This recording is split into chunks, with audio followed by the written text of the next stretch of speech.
back here for part 2 of the 7th game of the opening event of the New Mexico-Texas JBT season.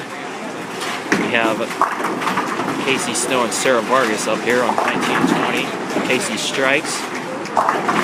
Sarah, just leaves a 4-pin. You don't get many trip 4s on these pins, only on the twister pins that are all synthetic. They're all plastic pins, so not a lot of deflection. So if you go high, you'd have to be really lucky to trip the 4-pin out.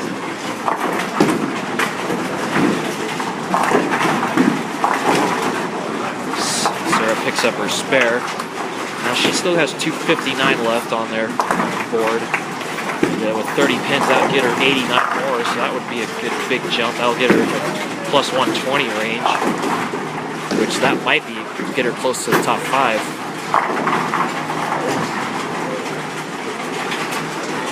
Cole Schroyer struck while I was not filming, but he leaves a double wood there. I think he's only missed the pocket once or twice this game, and he's shooting 2-0. He's been tapped. He had 3 taps to start. 1 tap after a double, and then he doesn't double there. Danny Covine with a double after an open frame in his 6th. I think he switched there. He went to a 0 gravity.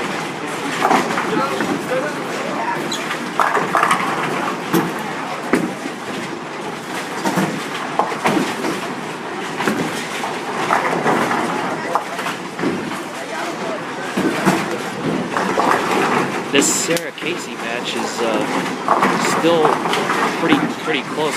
Casey can shoot that strike. He can strike out for 246. Sarah still has 259, but she's gonna. That's good, and she gets it. 3 in the 10th for to win the match and shoot 250.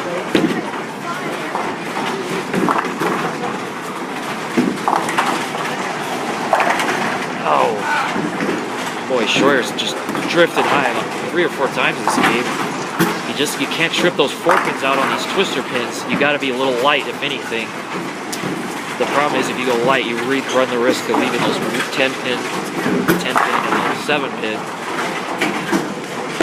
or worst case scenario, both.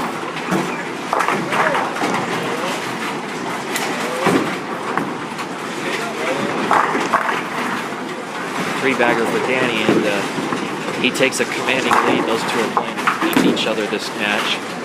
Danny's in the 220s with that strike, and Cole's only shooting 2-0. Cole, best he can do is 216. Danny, he would have to strike out and hope for an open Danny to get the 30 pins here. Oh, and Zach Martinez trips the 4-pin. Not a lot of those today. Apparently Zach can triple. There's Sarah. She went high, leaves a 9-pin. She tripped the 4 out, but not the 9. So she's only going to shoot 230 if she converts. And that would give Casey a chance to win this game. But he still needs both the first 2 strikes, so he still needs a double.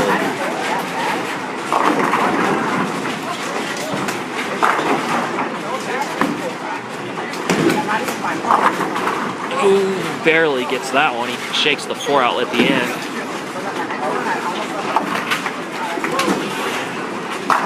So Sarah with strike will shoot 239.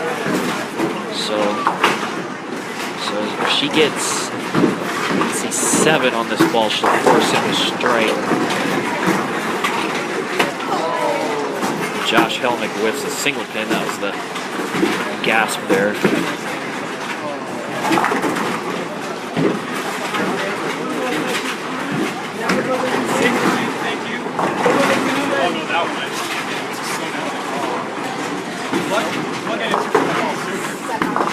Casey for the win. Doesn't get it. It's like he got it right quick, and there's friction there. He got it right quick and goes through the nose. So Sarah 239 and a win, so 69 pins for her. So that's going to put her at plus. She went to plus, what, 33. Used to be at plus 102.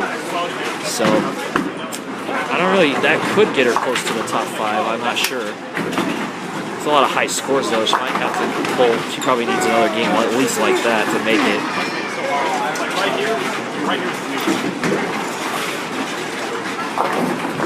And he just needs a mark here to beat Cole. Oh, 4 pin. You know, he missed a couple single pins today, but I don't think he'll miss this one. He's got to make it to beat Cole. Cole gets a strike first ball, so he keeps his. He's got a little life left, not much, but enough to still. I don't even know what I'm saying. See if Danny makes this spare.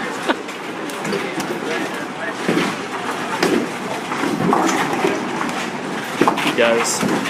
So Danny's going to be in the 220s, and he's going to win this game for 30. Strike for 54 pins with bonus. Cole doubles in the 10th. He's not going to win this game, but he'll save himself. He'll give himself a few more pins here. And see, he went light both those shots. He's got to. Looks like from here that these twisters, he's got to be light. He needs to make sure his ball isn't going to go high, because he's going to leave 4 pins if he keeps going high. He's got to go light, rip them the racks instead of trying to stuff it in the hole. And 223 for Danny. So plus 54 this game. Cole with a bad shot got 8, so he shoots 214. So Sarah and Danny both win those matches, and hopefully Jeff Hemer will be coming by with a scoreboard. And we'll be back momentarily for the last game of the semifinals to see who makes the top 5 back in May.